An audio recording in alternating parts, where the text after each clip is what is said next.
Hello and welcome to the Go, Go, Grow podcast. This is where you want to be if you're looking to scale your business and grow beyond your wildest dreams.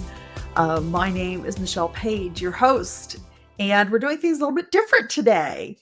In addition to hosting this podcast, I've also had the pleasure of being a guest on a number of different podcasts, and I want to highlight for you one in particular that I've been a guest on. In the summer of 2023, I guested with Cory Bray as the host of the Sales Management Podcast. Cory's been doing this podcast for a long time. He has wonderful insights into sales management, the sales process, and he's one of the co-founders of Coach CRM. So he has amazing insight. So we joined together to do this episode on the founder's dilemma. And we took the angle of, so you build a great product. How do you sell it? Hopefully you'll enjoy this episode.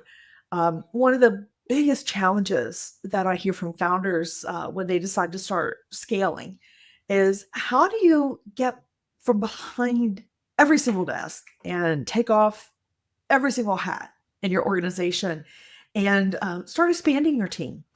So perhaps that transition from founder-led sales to actually having a sales organization and building out sales and marketing, that's really the start of so many of my initial conversations with clients and founders.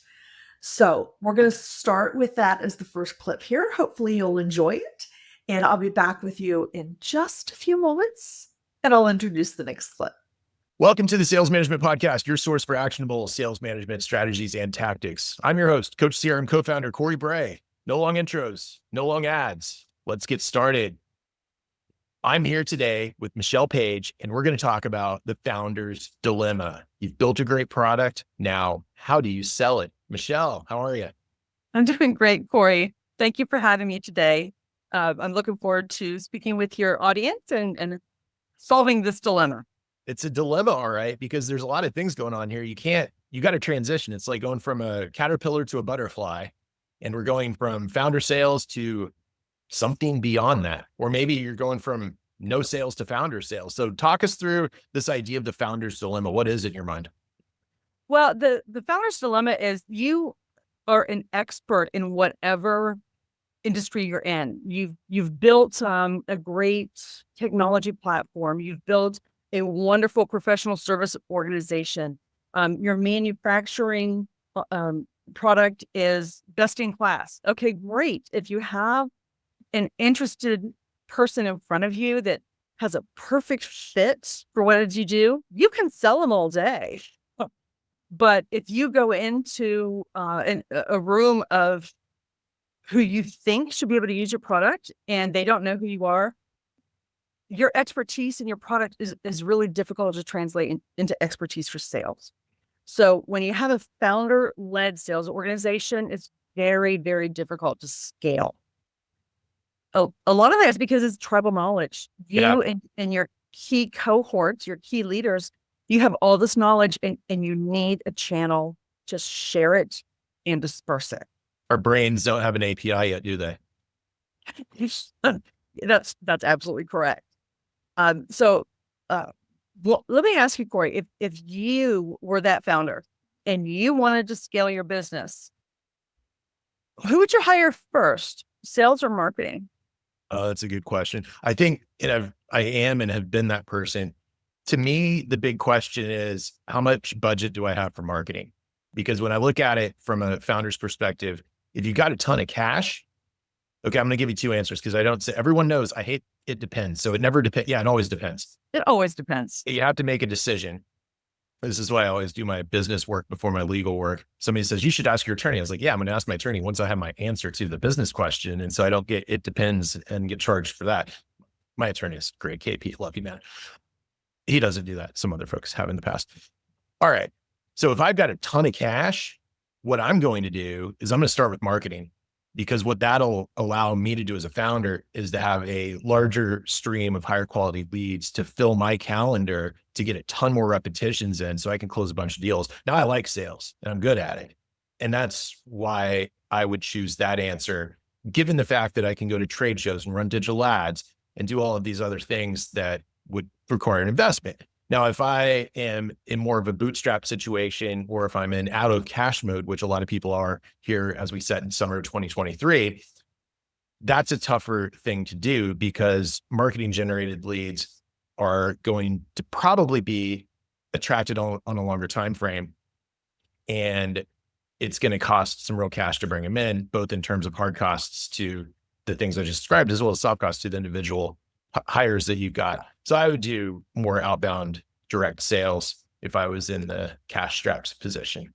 Curious your thoughts. So hopefully that clip gave you a little bit of insight into how you make that transition and how you start to prioritize what you are looking for. So in this next clip, the focus of the conversation kind of shifted, and we're looking at, okay, well, sales and marketing, they're both pretty darn important. How do you kind of prioritize the two? How do you differentiate between who does what and what you need in your company? So we're talking about marketing, one-to-many, get the word out. Sales, one-to-one, close deals, get revenue.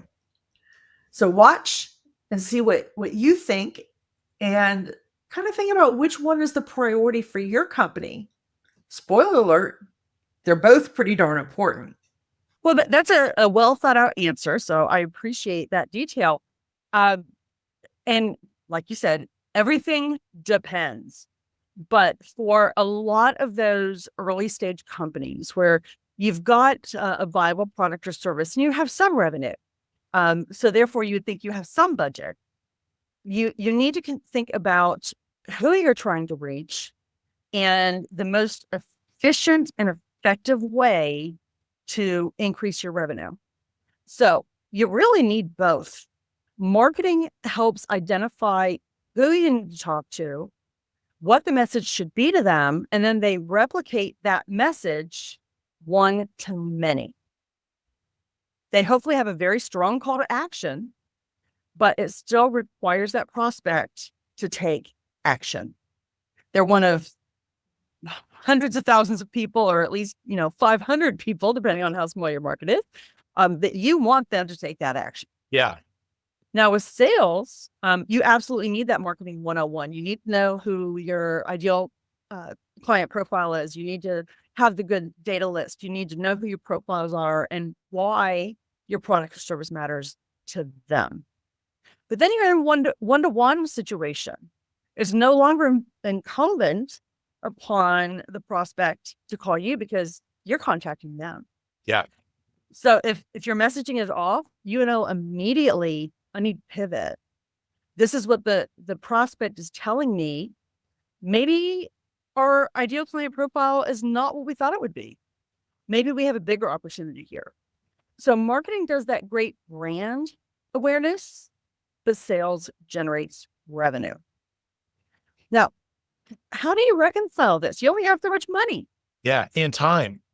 Exactly. That's the other issue, right? So the money exists today, but even on these fixed costs that might not be that much over a period of time, if it takes you 6 months longer to get to where you need to get to, that's going to have a material impact on your ability to survive. So now we've talked about sales and marketing and how you kind of leverage which one you are going to go forward with first and how you're going to split that investment and those priorities.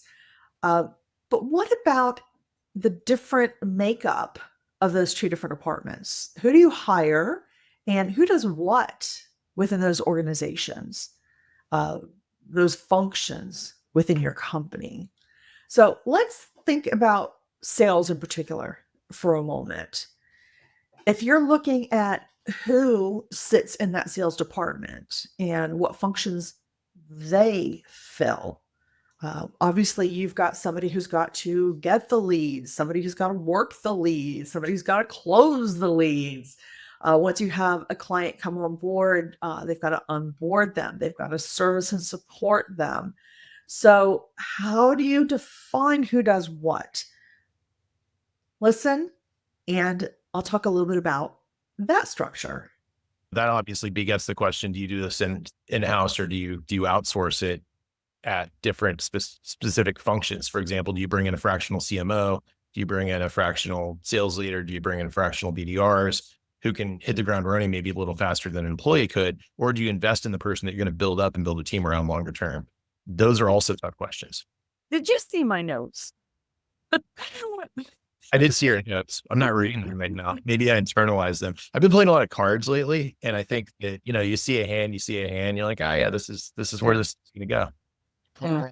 Well, I did jot down just kind of the train of the natural progression when I speak to a potential client. We kind of work through, tell me about your business, tell me about where you are today, where you want to go, and what are your options. So when somebody needs both, they need marketing, they need sales, but they only have a budget for one. Fractional is a great way to go. If you're at early stage, you probably don't need 2,080 hours a year, an FTE in marketing and in sales leadership. You need to build that foundation. Yep. You need to get the key components down. So bring in that fractional, get you from step A to step B, and then to step C, and then you can decide what's my next direction. Do I expand this or that? I oversimplify this, and my take on the whole thing is all you need and we're talking about startups, all you need if you're a startup is full calendars with the right people. Right. Full calendars with the right people, you're winning. If you're under $1 million in revenue, if you've got full calendars with the right people, you're winning. If you're in this 1 to 5 million revenue place, full calendars with the right people, you're winning. You start to get to a place where you've really got to build out a team and an org. And I don't know where that number is. It depends on a lot of things. How big's your deal size? What's your sales cycle look like? All these types of things. But somewhere between probably 2 and 10 million, you have to really start focus on professionalizing the organization. But until that point, full calendars win. You're absolutely right, Cory. What a lot of founders will do, they'll say, you know what? I can afford to get one really killer sales rep. Get someone in here that knows sales. They know the industry. Maybe they have a few connections, and they're going to do soup to nuts, full cycle sales. They're going to prospect. They're going to work the deal.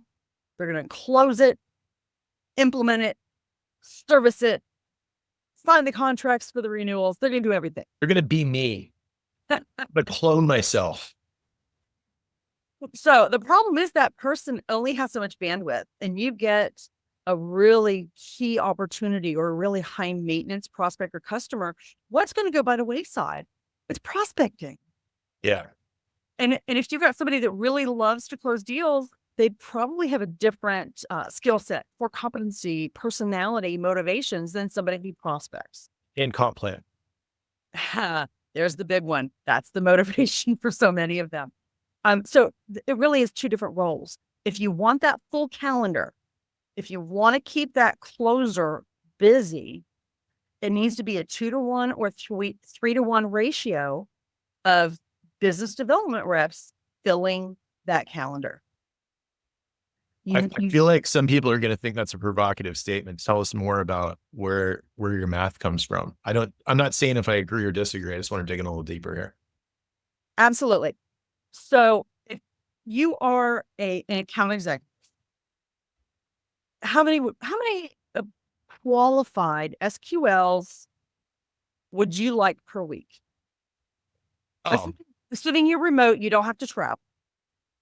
If I don't have to travel, I'll knock out back-to-backs. I need a break every 3 hours.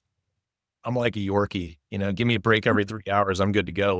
Let's rock it. Maybe a nap at the end of the day. But yeah, I think that's the thing, right? Full calendar, different people have different definitions of full calendars. And I guess this is going to be posted later than that, but back in August of 2023, this dude posted something on LinkedIn that said that back-to-back meetings suck.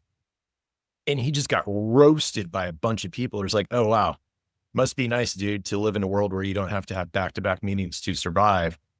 if you're in a place where your company's make or break and you don't have back-to-back meetings, you might have a big problem in front of you. So the whole idea here is just get everything you can. A, it gets you to your goal faster. B, it will make your day go by faster because you're actually doing stuff.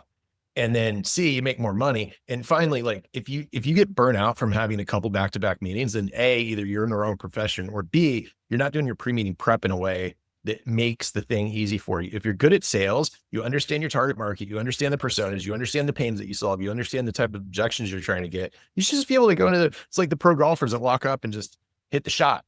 You know, maybe they don't do that on Sunday at Augusta, but if you're out just playing on the course, boom, boom, boom, boom, boom, boom, boom. You know, it's not 45 seconds of Sergio Garcia warm-up time every second. It's I'm here to execute on something that I'm good at. I do it. Pack my calendar for me. Absolutely. And to inject a little humor, I'm a big Friends fan. So the AE that's complaining about back-to-back meetings that have been set for them is like Chandler saying, my wallet's too small for my hundreds and my diamond shoes are too tight. It's funny. A gift. Take it and smile. Say thank you. Yes. So you had asked about the math. So you described a qualified meeting every 3 hours. So we're talking 12 to 15. Well, I'm not saying what every 3 hours. I want them back to back with a break every 3 hours. If you're giving me, you're setting, let's say you're setting 30-minute. I'll just be super easy. You're setting 30-minute meetings for me. I'll do 3 grow and take a break. And let's say we can do 3 blocks of that a day. So 9 a day. In an ideal world, 9 intro meetings a day. And then I'll fit my other meetings in somewhere. And maybe one day we don't get any intro meetings because we're all doing follow meetings. Maybe we only do this 3 times a week because I know people are going to be like, oh, 9's way too many because you can't fit them in. Okay, cool. Let's say we do intro meetings Monday, Wednesday, Friday. Tuesdays and Thursdays, Friday, I have things in the pipeline. It's 27 intro meetings a week. That would be dream state. So if you alone were setting 27 meetings, how many hours per week would it take you yourself to set those 27 meetings? More than exist. That's why you need 3 BDRs setting them for you. Yeah. And again, I'm talking about, so when I say this, I'm thinking about it in the context of my business, which is Coach CRM, which process is intro meeting, second meeting with some other stakeholders, usually a third meeting, and then close. So it's something that's much more of a transactional process. If you're selling ERP or MDM or something like that, you're going to think, no, I agree, back off of it. Less intro meeting, fewer intro meetings, more follow on further down the sales process meetings. Agree with that. So whatever your world is, it depends. Right. And the higher the price tag of what it is you're selling, the fewer meetings that BDR is going to generate in most cases. Yeah. Because you're typically dealing with higher up the org chart, and they are not 1 in 12 closes typically. Correct. Yes. Yeah. If you're doing enterprise stuff, 1 intro meeting a day is gold. Yeah. Yeah. So that's why the ratio. If you want your AE busy, then you've got to have the experienced, qualified, but probably less compensated BDR, keeping that valuable AE busy. Now, a good BDR is going to cost you, but they are going to be worth their weight in gold when it comes to what they generate. So don't hire somebody part-time that is just working through the summer or something like that. You need to hire quality. Well, so what's it mean though? Is it experience? Is it something else? Is it industry knowledge? Because a lot of these things you can equip people with pretty quickly. I've always been a believer in you hire for skill and will, and complement that with assessments so that you understand communication style, aptitude, things like that. I've always found that it's much easier to learn an industry than it is to learn a function. Yeah. If you are a technical engineer and fintech, you're probably not going to transition into fintech sales. But if you are a technical engineer fintech and you want to go into healthcare SaaS, probably an easier transition. Yeah. Agree with Um, that. yeah. So one of the things you have, getting back to the founder's dilemma, you probably have identified what your revenue strategy is and your business strategy. So what you need to do is now hire those key personnel in marketing and sales. Again, fractional is a great way to stretch your budget, double your value. You need to translate the business and revenue strategy into a sales and marketing strategy. And that way you can execute with purpose. You're not just band-aiding and duct taping Yeah. headcount together, but you're actually hiring with purpose. You're building a foundation that you can repeat and scale rather than saying, okay, I need to make my next quarter numbers. Right. So here's the question let's talk about the first marketing hire. What's your take on what that person should look like and how many hours a week you need from them? I believe the first marketing hire should be a strategic planner, somebody that can help you identify not only who your ICP or ICPs are, and yes, I personally believe you can have a few, but also identify what your marketing strategy is going to be. How are you going to communicate this? What mediums are you going to use? What's your calendar going to look like? Are you going to do that trade show strategy? Or are you going to do a social strategy or digital strategy? Those are the types of things you need to do at that 30,000 foot level. Yeah. And usually, if you're going fractional, the first 3 months are probably going to be very intense in the number of hours. After that, you may have the option of scaling back a little bit while things are executed. At that point, you can bring in people to do the content, to execute that strategy. If you're hiring somebody like a fractional CMO, they're usually not the doers. Right. They're the ones that do the strategy. And then you can bring on someone else who is a great content writer. Yeah. Yeah. The really senior strategists, they were the doers back when the Cowboys were good. I'm sorry, when was that? Yeah. No, it's funny. It's top of mind because I was talking to someone in Denver yesterday and I was like, how's the weather? They said, oh, it's Dallas Cowboy weather. It's peaking in the 90s. Now, Troy and Emmett, they're pretty good. Pretty good. They're pretty. Okay, so you got that person in there. And then for the content and things like that, here's the interesting thing. I tried to write some blog posts with ChatGPT last weekend. They were so bad, I threw them away. So bad. Don't do that. I didn't even know what to do with them. I mean, they were so bad. It was to the point where I would have had to change every word. Yeah. So, a client showed me some emails, a cadence of emails written by Chat GPT. I think each one was about 550 words. Like yes. I said, you cannot use this. If it's over 150, you're going to have to, that's like 2 emails. Man, that's a lot. That's like a newspaper article. And then someone showed me a Chat GPT written bio for me. Okay. I don't recall if it was taken from my LinkedIn or from my Sales Chasers website. I'm like, this is not what I do. It's funny. Yeah. Okay. So there's still a place to hire people to do things like content. Absolutely. So we've talked about we need sales, we need marketing. We understand that there's different functions of roles in sales and marketing and how we kind of prioritize that. So let's talk a minute about how we get that handshake between the two, that cooperation, that collaboration. We don't want to just throw in headcount and say, okay, everybody get to work. So how do we make sure that we're not just doing, but we're creating results? If we're going to build a sales and marketing organization, Let's build success.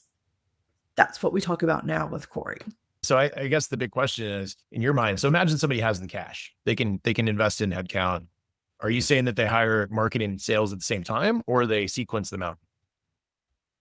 Ideally at the same time. Okay.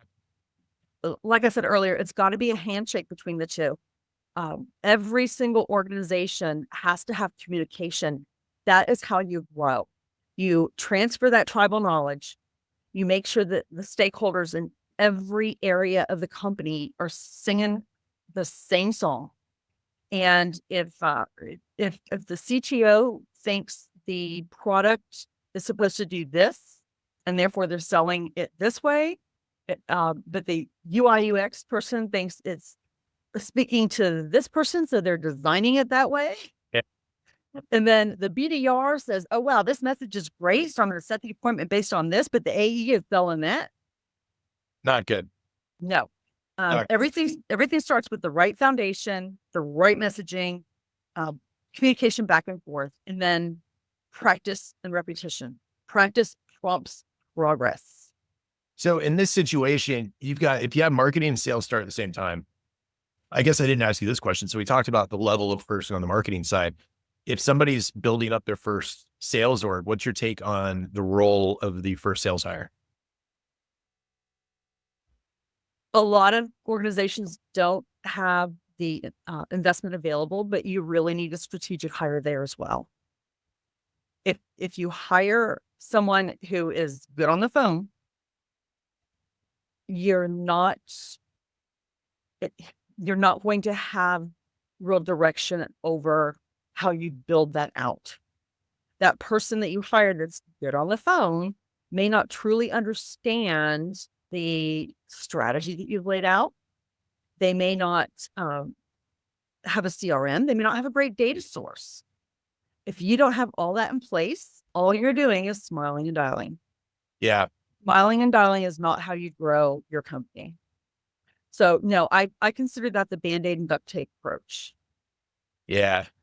Well, you got to get there though, because you got to get the activity levels up. Activity doesn't bring results. Strategic implementation of a plan brings results. You need an employee to do that? An employee? No. Yeah. I've built my business since 2009 on the fact that you don't need an employee. Right. So you get that set up, and then you can up to somebody to do the activity. But if you're doing the activity first, then you're in big trouble. Because then you have to hire me to go in and clean it up. Yeah, exactly. Yeah, not good. So we've talked about we need sales, we need marketing. We understand that there's different functions of roles in sales and marketing and how we kind of prioritize that. So let's talk a minute about how we get that handshake between the two, that cooperation, that collaboration. We don't want to just throw in headcount and say, okay, everybody get to work. So how do we make sure that we're not just doing, but we're creating results? If we're going to build a sales and marketing organization, let's build success. That's what we talk about now with Cory. So when you've gone into cleaning, let's talk about that a little bit. So when you've gone into cleaning things up, what are a couple of things that you've seen where you're like, oh wow, I'm in cleanup mode. They did it wrong. So walk us through the negative case of what someone did to get in that spot. The thing I see most often is they have expanded the team and just had everyone do everything and just added more people to the team. So they've got that kind of full cycle sales approach where everyone has, this is more of an established business. Everyone has their set of, 200, 300 accounts, and they're supposed to find new business, upsell current customers, service those customers, take their orders, provide customer service for any resolution of issues, and provide customer success and referral strategies. So what happens? That rep, instead of calling on 300 customers, they answer the phone for the 25 that called them. Right.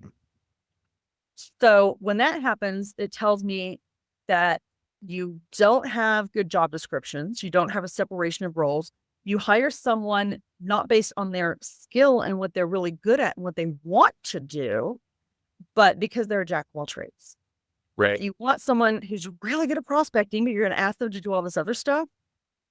You're wasting their skill. Yeah. If you have someone that's great at keeping those customers happy and building those relationships, they're not going to want to prospect. So you've got to have the right person matching the right position, which means you've got to have different responsibilities, a great job description, a great comp plan, KPIs that are very clear, and the KPIs that drive the results are also matched to the comp plan. And there's got to be a career path. Not everybody wants one, but there's got to be something available.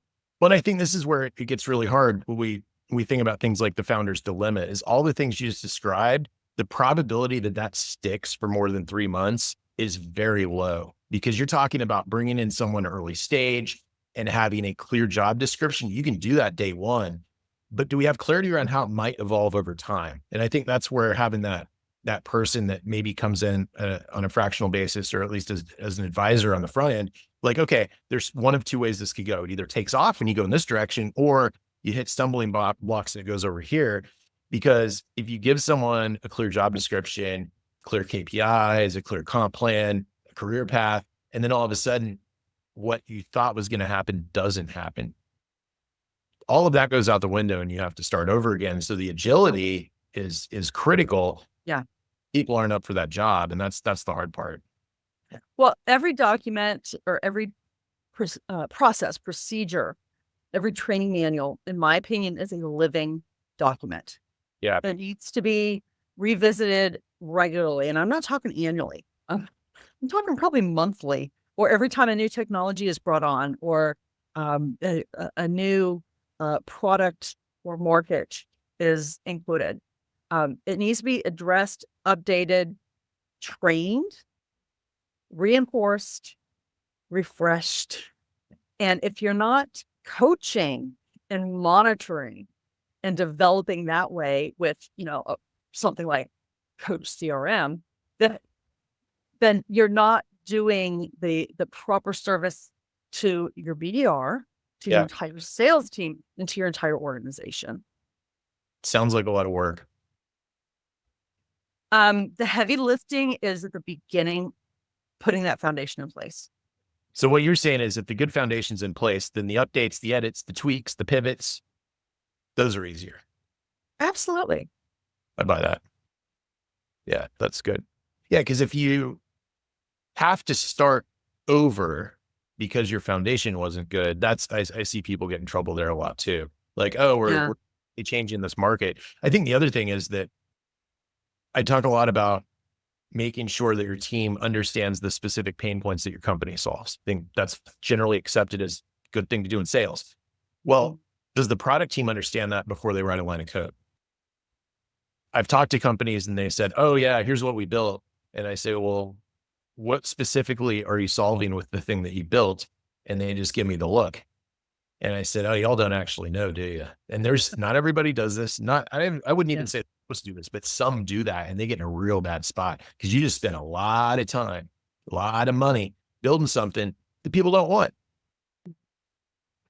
One of my clients previously, I asked, who's your ICP? They built custom software applications.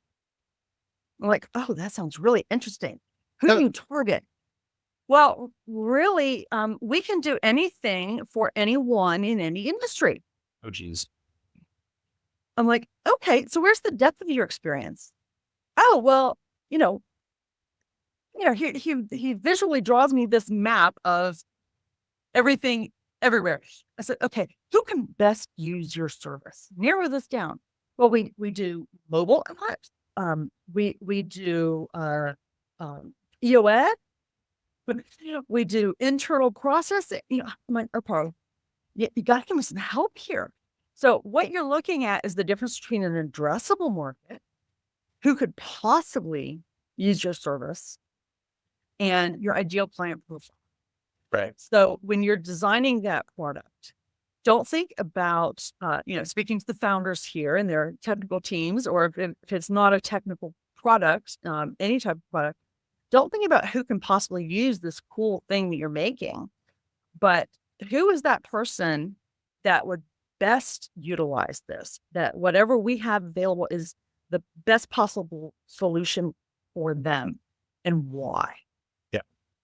Because if you don't know that, and if you're not specific, you can't go tell the sales team to go sell to everybody. You got to be, because I've seen folks that are in the software development business go out and try to hire sales folks. And it's really tough because every single meeting they have to bring in the founder or the CTO to wait, because they don't know the edge case, not even the edge cases.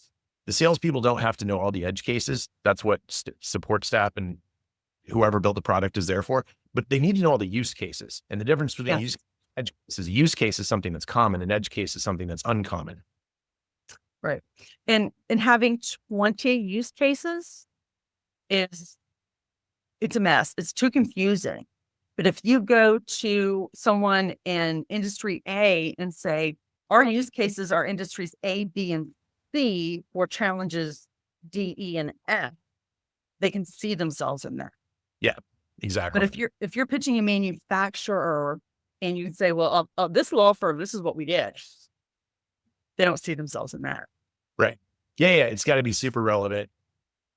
And the customer stories, and the salespeople need to know the customer stories. We talk about this a lot on the show. If they don't know the customer stories, they're handicapped. They don't know. It's tough. It's tough. And it's not that hard to learn. We talked about this recently with Readwise co-founder Dan Doyen on an episode around, it's not that hard to learn stuff if you understand how humans learn and you put in the work to do it. Absolutely. Absolutely. No, that's great. So the last clip I want to share with you from the Sales Management Podcast, where I joined Cory Bray, was about kind of pulling this all together.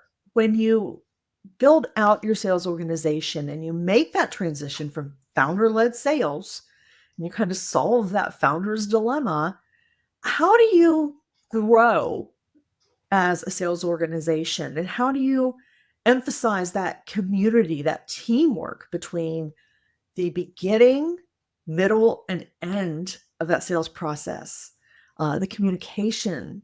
And a lot of that is practice and integration and making sure that you truly have that cohesive skill set and match. One of the things I like to say, and I'm sure you've heard variations of this as well, practice prompts progress. Not practice makes perfect. Practice prompts progress. So one of the things I do with coaching, my particular coaching style, is to start the brain working and make the person think, whether it is a sales rep, whether it's a sales team, whether it's a founder or an executive. So why did you say it that way? Why did you ask the question that way? What if you used a different keyword? What were you hoping to understand from this question? So those are the types of things when you coach a group, coach as an individual. So listen to this clip and see how that practice, that repetition, helps scale not only your individuals that are contributing, but your teams in your organization. So the founder's dilemma can be solved as a new sales organization is no longer dependent on that founder. Check it out. You also talk a lot about practice. What do you think people should do from a practice perspective on a continuing basis? I think repetition of anything it's not going to make you perfect, but it's going to help develop your skills. It's going to help you evolve. And being in a community, whether it's having more than one BDR, more than one AE, or more importantly, the community between that BDR and AE, practice the conversations that you're going to have. I'm not just talking about role playing. I'm talking about, okay, well, this is the situation that I had today speaking to a COO, and he told me about this challenge that they're having. Play that out with the AE. Yeah.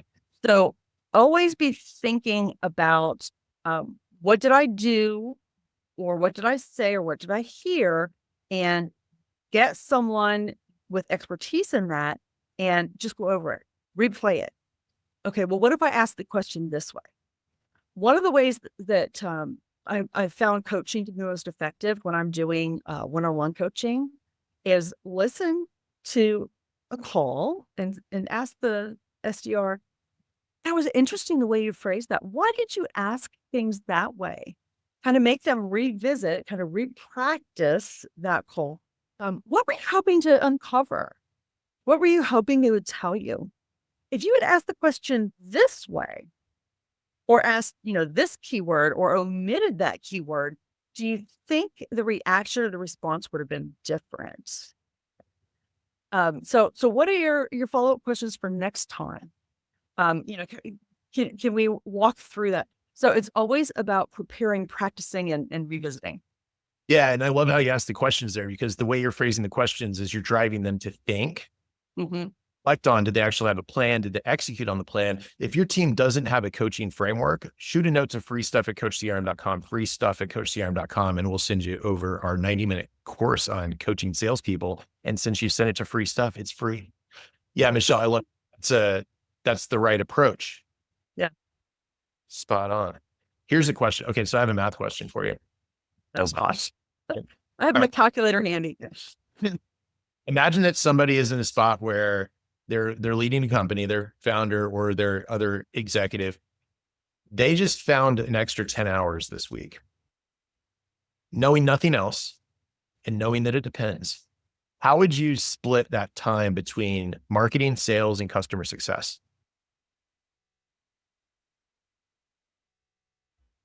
I would probably spend those 10 hours. I would divide it probably 2 hours with marketing and 2 hours with customer success, 6 hours with sales. What did you start with?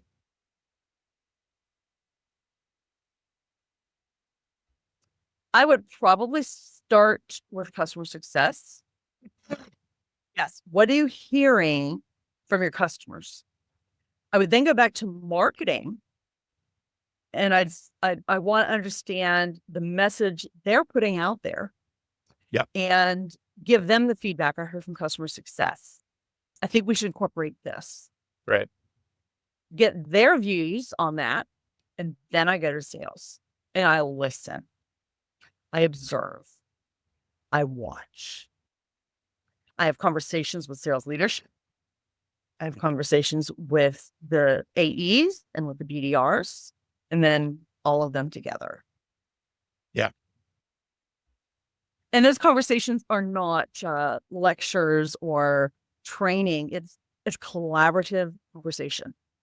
Well, a lot of I'm sorry, go ahead. the coaching in there. Yeah, but I always look at everything from a team perspective. So when I work with a seller, that seller and I are a team. That seller and everybody else that's in that role, BDR, SDR, they're a team. Yeah. That BDR, SDR, and the AE is a team. All of them are part of the entire sales team, which is in part of the entire organization team. So you are not a silo out there, especially if you're a remote worker. You sometimes feel like a silo. No, you're part of like 7 teams. You celebrate every win as a team win. Yes. I don't care if you're the CFO, the AP person, well, probably not a custodian if we're all remote, but every win is a team win. Communication. I love it. And that helps other people, learn from others. And then it helps people be motivated to help others learn from them. Absolutely. Yeah. Celebrating team wins. That's one way to turn your lone wolves into team players, because they're people too. And they like to share their wins and success stories. Right. I love it, Michelle. Well, we're coming up on time. Any final thoughts here on the topic of this founder's dilemma? I think the main thing is when you have a great business or even a struggling business and you want help, realize that you being an expert in one field does not mean you have to be an expert in every field. Seek out help. Yeah. Whether you're just seeking out information or resources, seek out help. When you find someone or some organization that has the particular insight and expertise that can help you, you should take advantage of that. And don't hire someone just because they are, your neighbor's uncle's friend.